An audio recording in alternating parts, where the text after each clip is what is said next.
All right, guys, the video footage that you're about to see is at the Capybara Café in St. Augustine, Florida. We went there on April 25th of this year, 2026. Mainly we went to St. Augustine because we were going there to celebrate our 27th anniversary that weekend, or actually it was the 27th, but we were there a little early because it was the weekend. And I kind of surprised my wife with the trip anyway, kind of last minute thing, hey, let's go to St. Augustine. And she was all down for that. And then I didn't tell her, but I scheduled this, I guess you could call it a capybara encounter, okay? And something she'd seen a while back, I knew she really liked. She likes animals. And if you like exotic pets, or if you think you'd like to pet one, or just whatever, you know, it's just one of those things. This video is probably for you. And it's an animal that's kind of rare to be able to get close to. So I didn't let her know that we were going to be doing this, but I did tell her we were going to be doing something. And so she was excited about the surprise, whatever it might be, but then she started getting a little nervous the morning of. It was scheduled for noon, and we were getting ready, and she told me to look at her outfit, and she said, "Is this going to be okay for what we're doing?" And I said, "I don't think the horses will care." And she says, "Oh no, is that what we're going to be doing? Riding horses?" I go, no. I said, "But you did pack the Dramamine, right?" "Oh no, am I going to need it?" I go, no, you're not going to need it. She said, "You got me really worried now. Death comes quickly." And I go, I think you're going to laugh at that statement whenever you realize what we are doing. And so I did tell her, I said, "Well, I did have to sign waivers though." "No, you didn't." "Yeah, actually I did. I did have to, and I did. I really had to sign waivers." That's what I told her. I said, "I actually had to sign these waivers." "Oh, you're saying you signed my name?" I go, "Well, yeah, they're not going to know the difference." And so she was very concerned about this. And here she was thinking it was going to be something that was kind of a, you know, something exciting and thrilling. And it was for her, but not in the way that she anticipated. The building we went to was fairly unmarked because it's kind of a temporary place they're kind of stationed at right now, which is why I don't really show it in the video. But when we arrived, there are these small markers in the parking spaces to let you know this is where people who want to go to the Capybara Cafe park. And as soon as she saw that, she was so excited. She goes, "Oh, I'm going to get to pet capybaras." And dude, let me tell you something. I couldn't park the car fast enough. I parked the car and she wasn't even next to me anymore. She disappeared. She was like a wisp of smoke. In fact, I thought maybe the rapture happened. But that couldn't be the case because I would have been there with her, but no, she was gone. She must have unbuckled and opened the door before I even stopped the car. I looked at her, she wasn't there anymore. She was not disappointed with the experience. And so I was happy about that. And I hope that you guys like this video. Now, my air conditioner just came on right next to me. I do want to say before we start that the first thing you're going to see is just us kind of going in and hanging out until we go into where the capybaras are. It's kind of a holding pattern they have you in until the previous group gets out. That's what you see. There's a few things to look at. Won't take long, just bear with me, but I'm gonna let you guys see the whole entire Capybara Cafe experience. I think it's only fair. All right, and if you get a chance to do it yourself, you ought to. All right, enjoy this, guys. Thank you.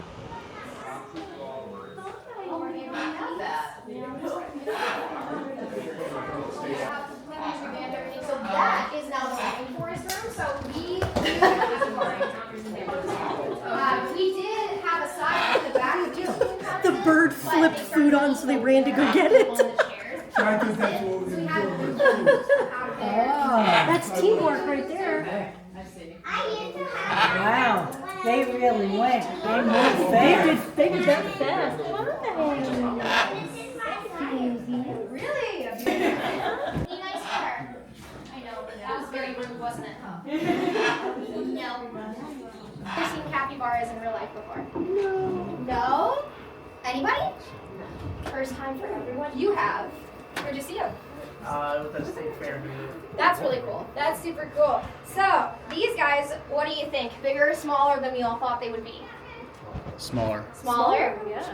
You're sure? Okay. So I've got some cabbie experts in here. You guys know that these guys are smaller than their average size. They are only teenagers, so they're about 11 months old. They're still going to be growing. They've still got quite a bit of growing to do as well. When capybaras are fully grown, they'll be anywhere between 80 to 150 pounds. So they're going to be massive. Right now, they're about, I want to say, we don't really weigh them, but I want to say probably like 75, 80 pounds based on how heavy they are when I bring them in here every single day. But yeah, I want to say they're about 75, 80 pounds right now. So they should be shooting up to that triple digit area and becoming basically just giant guinea pigs. That is their closest relative, is the guinea pig. So we call them our guinea pigs for that reason. Now I'm going to go ahead, I'm going to pass out tongs to everybody. There you go. Oh, and I don't know if you all heard that, but they do make noises. They do talk to each other. So those squeaks and those chirps you guys are hearing, Oh, look at them. they're like food. Hello. Oh my goodness. Now these are their noises of communication. Essentially, they make a bunch of chirps, whistles, clicks, trills to communicate how they feel. So they will make those noises back and forth to each other and to us. Right now, they're basically telling me, hurry it up and give them our food, please. Here you go. You ready to eat? Here you go. Now it takes them a second because they can't really see too well in front of their faces. But once they realize what we have, they're going to be coming around. Yeah. Oh, straight to it. Yeah. They're like, okay, it's my time. Straight to it. Straight onto it. Oh, yummy. Hi. I know. They're like, hello. Oh, they're more coarse than what I Rough, thought. right? Yeah. Super rough. Wow. So these guys are semi-aquatic rodents. So they do spend quite a bit of time in the water. That's why their coat is as rough as it is. They have what is essentially a hydrophobic coat. It does not like water, pushes it right off. Just like how a duck's feathers pushes water off. You see them looking around, they're like, where is it? There you go. If you'd like more. Go. Yes. Yeah. Hi, stinker. Oh, There hi, you go. baby. That's so pretty. There you go, of course. There you are. All right, there you go. Oh my gosh, she's so cute. There you are. Yeah. There you go. I guess that one's not interested. Yeah, this one says I'm tired. I want to just take a nap. Sleep. Understandable. Very understandable indeed. I've never noticed they have like kind of like webby feet in the back. They do, yeah. So that's another indicator that these guys are pretty adept to the water. They can swim, believe it or not, a whopping 5 miles an hour, which I know doesn't sound very impressive, but for your reference, Michael Phelps's average speed is 4.8 miles an hour. So while they couldn't go for gold, they could catch up to him in a practice round if they wanted to. Guys, you're fast swimmers. Now, they do spend about 30% of their day in the water. And of course, we don't have water for them here. I promise you, they don't live here full time. If they lived here full time, this room would be a disaster. These guys are very much suited for outdoor living. They basically are horrible house pets. So we would not even begin to dream of keeping them overnight here. Instead, they'll go back home where they have a pond and a waterfall and a bunch of space to graze around on. Here you go. It is called Noah's Ark Sanctuary. It was out in Hastings, and I say it was because our line. I know, right? It's like an assembly line. But smart. I say we were out in Hastings because we did just move to a closer location in St. Augustine, and we're currently building it up. So you guys will be able to go visit the new Noah's Ark Sanctuary at the end of the year if anybody is back in town by that point. Nice. Cool. You'll get to see all of our adult capybaras and a lot of other animals. We don't just have cappies. We've got, obviously, our goats. We've got animals like mango or macaw. We've also got things like wallabies and lemurs. We have quite a few fun animals. A lot of them are either educational and ambassadors or are rescues. We have 2 rescue capybaras named Ranger and Lone Star. They were pets originally. You can have pet capybaras in Florida with a Class 3 exotic wildlife license. However, they spent the first 7 months of their lives in a shed. So they are terrified of people. They don't see us as friends because these guys, when they're born as prey animals. So they essentially are constantly in fear of being eaten. Here you go. Now, when they get older and they realize, oh, okay, these are friends, not foes, they won't try to eat me, then they're fine. And that's how you get these types of capybaras who are more than happy to come and eat and chill out with y'all. And what's really cool is they do get the choice every day if they want to be here or not. So essentially, we have them crate trained. It's very hard to train a capybara to do tricks, but giving them positive association with patterns is very easy to do. We essentially, over time, as we took them back and forth, they learned, oh, if I go in this crate, I go here. And then I get extra food and love if I go in that crate. I think I'm going to go in that crate today. If they don't, though, we don't force them to. Very much we want it to be their choice in their lives, and they do get burnt out. If we were feeding them every single day, 7 days a week, they wouldn't want to come here every single day. It wouldn't be as special. So we want to make sure they get that choice so that it is still special and they are still eager to come here and hang out with everyone. Now, does anybody want to guess? I know we talked about snakes out there. Does anybody else want to guess what their natural predators are? They come from South America, but you'll usually find them in the Amazon. So what would you find in the Amazon that could eat one of these guys? Anaconda? Yep, anacondas. And it's crazy because anacondas can actually hold their breath and are underwater a lot of the time. They can swim, so they will wait under the surface for a capybara to paddle across and they'll strike from below. That's usually how they get them. Here Like you a go. shark. I know, literally like a shark. Literally. Oh, it's Now, taking we've the also got stage. the big cats, specifically the one that starts with a J. Oh. Jaguars, yes. So jaguars will go after them as well. And unfortunately for them, jaguars are also very, very good swimmers. So they're not safe in the water either. Here you go. Are they fast on land? They these little are. guys? Yeah, they are. So aside from swimming, their biggest defense is running. They can run 22 miles an hour at their top speed. I know. Wow. Now it's a not a different one. distance sprint. It is very, very short. It's only like a couple hundred feet or so. But it is fast enough to be able to, evade the predator. Unfortunately, though, when it comes to cappies, it's every cappy for themselves when a predator is approaching. So they scatter, and it's basically whoever gets eaten first saves the rest of them. So that's kind of how it goes with cappies. Oh my goodness! Look at the stretch. The pink belly. Did you guys name them? We did, yes. So this is my bean squad. We've got Garbanzo, Pinto, and a Lima bean in here today. Now, I can tell them apart based on behavior and a bump on their nose. I do believe the one that is sleeping over here is Mr. Garbanzo Beans. And then we've got Pinto and Lima up here. Hi, guys. So cute. They are. And they know it, too. They know how to play people, for sure. I didn't know they were so They can fast. get whatever they want. They're so fast. Oh, thank you. Of course. Here you go. Here you go. So cute. He's coming. Oh, Lord. Oh Lord, he's coming. Yeah. Here you go. Little piece for you. There you go. Awesome, awesome. Now, in South America, these guys are doing really well. They're kind of equivalent to kangaroos in terms of how well they're doing. Unfortunately, though, like in Australia with the kangaroos, they are considered pests because they are destroying people's gardens and backyards and digging through their trash. And the biggest one, they destroy farmers' crops. So when they go after a crop field, they're going to be pulling up everything. You're going to have to replant, reseed, remeasure. It is a nightmare when a capybara breaks into your farm, believe me.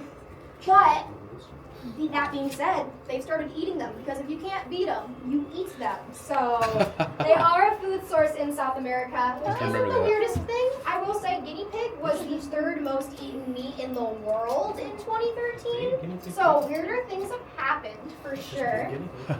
And guinea pigs are a very popular protein in other continents. Very, very popular. It's just because they're abundant and it's kind of like, I guess, like I've heard they're similar to like ground squirrels. Like they're kind of gamey, like ground squirrels are. Here you go. Here you go. Now, if you were to try to buy or sell capybara meat in the United States, you would have a really, really hard time. These guys are considered to be bushmeat, exotic bushmeat specifically. And the thing about bushmeat, I don't know if you have any hunters in here, but you might know, you can consume whatever bushmeat you kill in the United States, but you can't sell it. So say you go out, you shoot a deer, you can feed your family with that deer, you can feed yourself, absolutely. In terms of selling that meat though, no, it's not regulated by USDA. USDA and FDA are both very specific about what food is being distributed, because if we were to eat their meat, because of the bacteria and parasites that they've got in there, could make us super sick because we're not used to it. And if we were to get sick and that were to spread, then we would have a viral infection on our hands, literally another COVID-19 pandemic type meat. So we do not consume capybara meat in the US for that reason. And if you were to consume it in the area where you find it in South America, you would not be able to come home if you got sick. They would quarantine you until you got better because they're that serious about it. Here you go. Here you go. I love that one's just all stretched out. Yeah, I know, right? It's so comfortable. He said, I'm going to get fed again anyway. Yeah, exactly. It's so cute. I know. He He's knows- so He looks sleepy. so comfortable. He knows he's not missing out. And it's a great sign to see their belly like that too, because that's their most vulnerable spot. So if they're showing us their belly, that means that they know and they trust that we're not going to hurt them or get them. They're very comfortable. Like a cat. Literally like a cat, exactly. Yeah, these guys are funny. They have a lot of like dog and cat behavior. Look at mixing the two. They're so cute. You're so tired. Oh my goodness, this one's just munching too. Some lettuce. Oh, yummy. There you go. Using up all the little You like it? It said Throw no. away in there. Got some live action shots. This is a conditional relationship. Yeah, exactly. There you go. Thank you so much. It's no problem at all. I understand the colorful poop reference Oh, now yes. after seeing the tongs. Yeah, no, so what they'll do is like, they can't see, so they'll just kind of keep chewing, and sometimes they'll get the tongs and they'll be frustrated because they're like, this isn't lettuce, and then they'll chew harder because they're trying to get to the lettuce. It's really funny. This is like the fourth, like, order of tongs that we've gone through in like the last 5 months or so. They're voracious. Now these guys, that we don't have lettuce and then we just I know, and then they're like, whatever, dude. It's so funny. These guys are docile, but they're not domesticated. They can be pets in certain states in the United States, but I'm about to show you why you might want to reconsider that. If I were to come over here and I were to say, sit! Nothing. Literally nothing. They don't even care. If I were to come over here with absolutely nothing in my hands and I were to say, come here, my baby, I love you so much. Do you want to come up and give me cuddles? Come here. So it's, hi, check this out though. Watch when you find out that I have nothing. Yeah. Come on. Like Exactly. literally, they don't care about us. They can't bond with us, unfortunately. It makes me very sad because I wish they loved me for me, but they just love me for my lettuce. And that's the main thing with capybaras versus domesticated animals like goats and rats and ferrets. Guinea pigs, their closest relative, have been domesticated for about 3,000 years or so. So they do get attached to people. They can recognize faces. They can learn certain things. These guys, we're pretty much all just giant lettuce dispensers to them. They can't differentiate between faces. They don't know what love feels like, believe it or not. They can't produce oxytocin like we do when we're getting affectionate. They don't got that. So we're just getting a really good spot for them when we're scratching them, and they're like, oh, I love that. It's because they're getting a spot that isn't usually reached, you know? But these guys, essentially, if you were to get them as a pet, they're mostly just for vanity. And that's why we kind of push here. It's not the best idea to get them as pets because they have such specific needs. It's not a good impulse buy. A lot of the time, people, when they get pets, do impulse buy. I'm sure most of us know that. I know that for sure because I've done it. But with Impulse buying for these guys, it's just the worst idea ever. They have to have a pond. You're good. Not a pool, but a pond. So you can't have any chemical treatment in that water because it'll make their skin super itchy. They're allergic to all the pool chemicals, every single one. So you have to have a pond, and not only would you need to have it filled with multiple thousands of gallons of water, but you'd also have to drain it because these guys are nasty and they poop in their water a lot. A lot, and it's literally ingrained in their brain to do so. So we have a litter box for them here, but we weren't able to train them to use it unless it was literally full of water. So they still have like that association where they're like, okay, this is my safe potty spot, but you have to put in that extra work. Otherwise, they're going to be pooping in every water source you have and all over your floors. There you go. Sorry. There you go. They also are so social, you have to have 2 capybaras, at the very least. They can die of depression just like sugar gliders can if they don't have another cappy friend giving them some love. There you go. If you have to, do they have to be the same gender? Or? You know, so males are actually pretty territorial with each other at around 15 months old. So it's more ideal to have mostly females. The males usually do have to be split apart. They can be with other females for sure, but they fight over the females, and that's why they have to be split apart. Now these guys, we have 1 boy and 2 girls in here. Garbanzo's the boy, Pinto and Lima are the girls. But he's just fine with these 2. What you doing? Did you like He's making some? little noises. Yeah, I know. They're like, where's my cute. food, dude? What you want some food? What a funny little guy.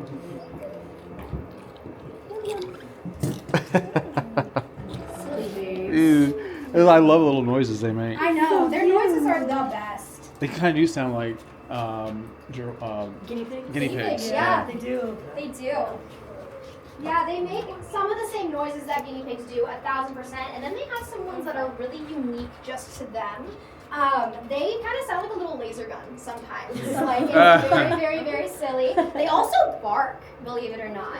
Yeah, Really? they do bark. It's not like a dog's bark, though, where it's using vocal cords. Instead, what they're doing, it's kind of like, have you ever heard an alligator bellow? Yes. Yes, so it's kind of the same idea. They're taking in a lot of air into their chest and then they're pushing it out so that it vibrates at like a very loud frequency. But these guys essentially will push it out all at once, so it comes out like a cough, like a loud, dry cough. Do they know why they do that? Yeah, so they'll do it to call to each other from long distances, or if baby gets separated from mama. So baby will call mama, mama will bark back at baby, because when they're babies, they're about the size of a big baked potato. You know, the world is big. And if they can't find mama, they're gonna be screaming their heads off until they can.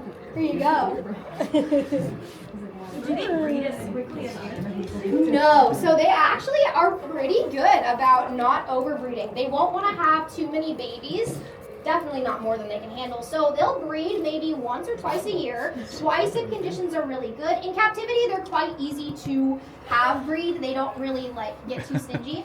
But if there's like a famine or a drought going on in the wild, they're only going to have the 1 litter just because they're like, we don't want to have more than what we can handle.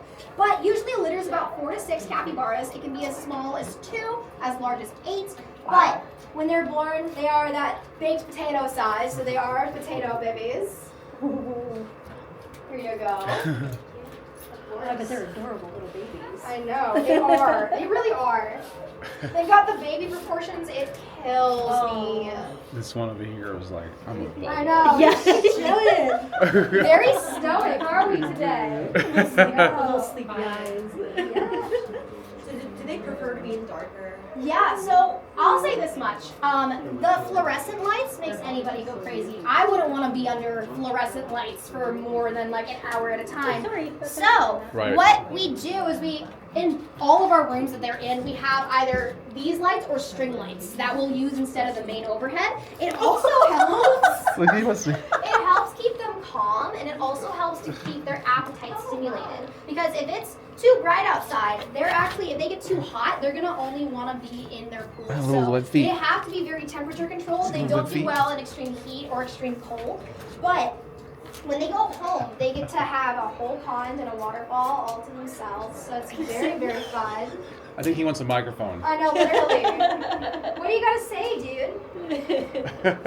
You guys see the butt cheeks too? I know, so triangle. The butt cheeks are the best. Here, I know what you want. Come this way. Sometimes they'll sit there and wait for me to hand out the food. Looks like it's pouting. I know, literally. They're like, that wasn't fast enough. Excuse you. Bubba's, do you want more? We're not done. We're not done. Come on, take your nibbles. Take your nibs. There you go. Come on, let's go. Here, I got some more. Let's go, babes. I can manipulate this thing and She stretch said it not out. do, not do tiny pieces. Check this Oh, out. not to do Because tiny then pieces. there's a nibble on the Good. Okay, I'll tweezer stuff. Oh, there you go, yeah. So funny. stem that out a little bit. Here you are, my friend. Is lettuce what they eat primarily? Is there other? Yeah, so as herbivores, they eat a bunch of vegetation. Lettuce, like kale and romaine, are some of the most highly nutritious yet low-calorie food they can consume. These guys are going to be consuming about 5% of their body weight every single day because they are grazing animals. So right now, these guys are eating like 7 to 8 like pounds of food literally every single day. So giving them romaine, giving them kale, it's high in vitamin, low in calories. We also give them zucchini and sweet potato and some collard greens and some guinea chow in the morning. They also get vitamin C supplementation because, believe it or not, they can't make their own vitamin C. They can get scurvy, the pirate disease. That was cracking me up. I know. Dude! Did its line and just went, Yep, okay, I go over here now. That's so funny. Here you go. You ready now? Come on. I had to take a little break. You gotta go faster than that if you want to get more food. Just thinking things over. I know, literally. It's like, I'm just taking my time. Oh, I dropped Someone's it. like, I'll take this from you. I dropped it.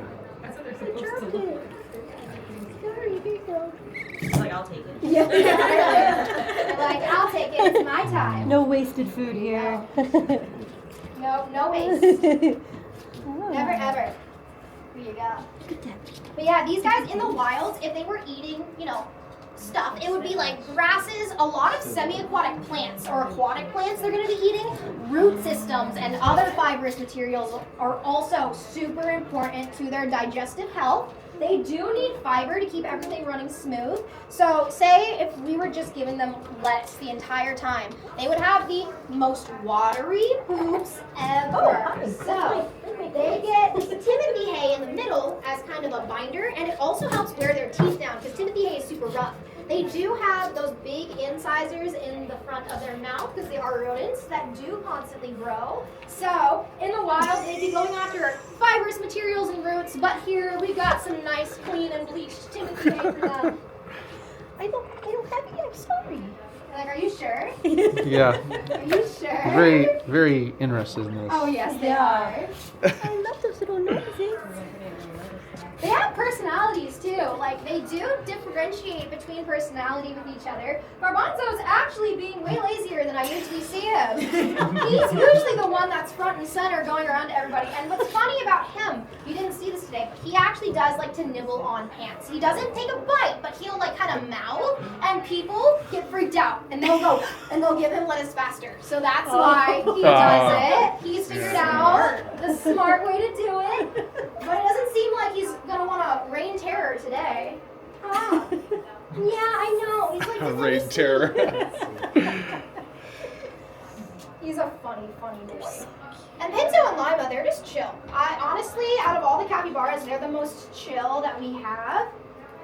The rest are definitely little divas, for sure. Here you go. Here you go. Oh my goodness. Oh, okay. They heard it. They did. They heard the rip and they're like, Yeah. okay, it's our time. Smart. Here you go. You're so smart. They are. Look at And you. what's cool, Got a little. I apologize if I told you guys this already. I've had so many groups today. So But cute. they do get the choice to be here every day. So when they go in those crates and they come here, they get that choice and then they don't have to come every single day. They actually can choose if they want to take a couple vacation days. Just because if we had them here every single day, just like us they would burn out. It would just not be a special thing for them. So we take a lot of pride in being able to have that relationship with the Cappies to be like, if you guys want to come out, you can come on out and let us know. But, you know, if they want to stay home, they get to stay home. Now, at Noah's Ark, we have a bunch of other animals, not just the capybaras. We've got lemurs, we've got wallabies, we've got otters, we've got a bunch of different exotic animals. A lot of them are ambassadors like these guys, but some of them were rescued pets or were rejected by their moms. One that we have, his name's Walnut. He's in our And Friends encounter, which was the hour-long encounter. But essentially, wallaby moms are really bad moms. They have 2 uteri, so they can have 2 pregnancies, but they can't have both at the same time. They put a pause on one. Literally, they put a pause on gestation. And then if that first baby doesn't work out, they'll resume gestation on the second baby. Now, that being said, Walnut's mom got really scared at the facility that she was in. She reached into her pouch and she threw Walnut over her shoulder because wallabies, as marsupials, carry baby in their pouch, and if they feel like they can't get away fast enough, they're gonna get rid of baby. Now, the thing is even though he was in one of these really, you know, like safe environments, they did not want to rebond. Mom wanted nothing to do with him. So we tried for a week, couldn't get them to rebond, so we took him to our sanctuary instead, where we bottle fed him literally 6 times a day, every single day. Now he's only down to like a dish of milk every single day, and he's eating solids, so he's doing really good. But we have a lot of animals. I'll take your tongs. I can actually. Okay, cool. They essentially have so many different animals with so many different stories. You guys coming here not only supports the Cappies, but it supports those other animals as well. And a very exciting thing that we're really looking forward to is our sanctuary will be open to public access at the end of the year. So our new location will be in St. Augustine. It'll be 10 minutes away. You guys will be able to go see all the animals, how we take care of them. We've got our adult Cappies out there too, in case you wanted to see them. But genuinely, guys, from the bottom of our hearts and theirs, thank you for being here. We could not be doing what we're doing without y'all, for sure. What did we think about the Cappies today? Were they fun? It's incredible. So fun. It's incredible. They're so cute. They feel so different than what I would have thought. Yeah, no, they look a lot softer. Yeah, I will say. like a guinea pig. Yes. Like they're soft, and I'm like, they're not. They're so coarse, and their skin know. is interesting. It's strange. I know they're kind of like, it's kind of like pig skin a little bit. Like their bellies, Yes. their bellies feel Yeah. like pig skin. Oh, It's really yeah. odd. They do feel do. coarse like boars Yes. do out in the Exactly. Alrighty, my friends. Well, we are all done. When you guys leave, you can grab some sanitizer on the wall. Grab some, not grab, but use the bathrooms if you need to. You can go out to the gift shop if you guys want to check that out. I just ask once you're done if y'all wouldn't mind leaving back out through the way y'all came. Yeah. That'd be awesome. Thank you guys so much for coming. You were wonderful. I will release you all now, and I'll just hang out with the Cappies, make sure they don't try to follow. Hi, sweeties.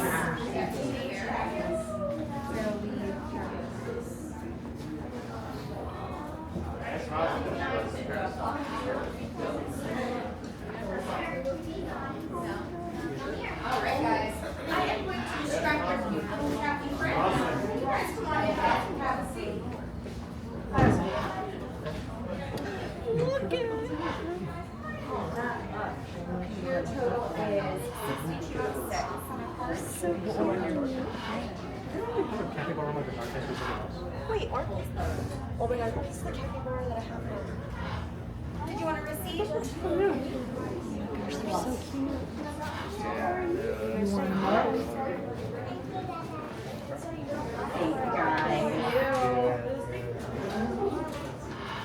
Okay. He wants to mug.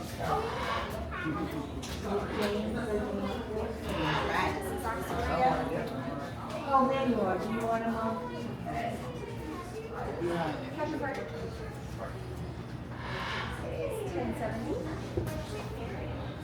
Oh my gosh, look at the favorites.